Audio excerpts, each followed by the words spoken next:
Hey everybody, how's it going? So I just got done talking to an old friend of mine who's a little younger than me, and we were just talking about life and what he's been up to. I haven't seen him in years.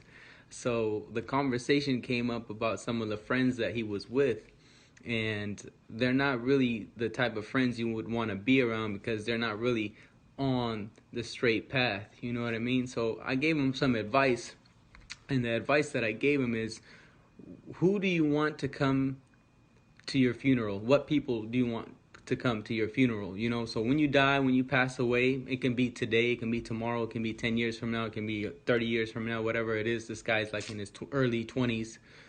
What type of people do you want to come to your funeral? Like, what are the people that you're hanging around with now? What can they contribute to your funeral?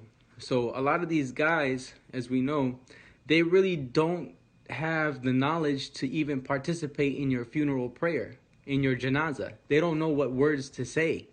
So what's going to happen is they're going to go ahead and put you on a t-shirt, light up some candles, and pour a little liquor. That's just really what it is. And we see this a lot going on all around this country. You get put on a t-shirt, they light up some candles, and they pour some liquor and maybe roll up a couple blunts. But that's not the way we go out, right? As a believer, as somebody that believes in one God, we have a whole tradition and a guideline on how we conduct our funeral prayers. So you hanging out with these guys, I was telling them, you hanging out with these guys, and if something, God forbid, happens to you, these are the type of people that are going to be on the front row praying over you. But they ain't going to know what to say. They ain't going to have the knowledge on what to say. But these are the people that are going to be there. So you have to think, do you want these type of people to come there? It would be much smarter that you be around people who have the knowledge on what to say, and they're going to be able to contribute to your funeral. So instead of spending money on a t-shirt, candles, liquor, and blunts, they're going to go ahead and give money to charity in your name. So there's a water well project going on overseas.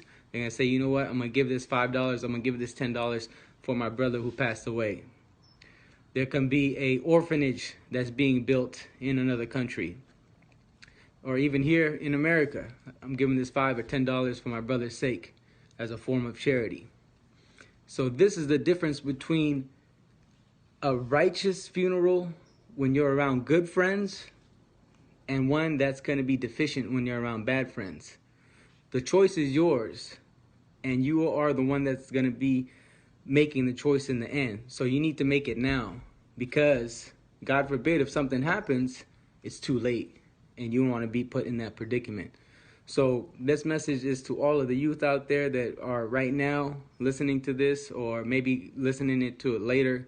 Think about the choices you're making and the people that you're around. It's much smarter that you're around people that are better than you, that are more educated than you, that have life goals, because you're there, and when you're in that circle, you're picking up all that knowledge. You're like a sponge.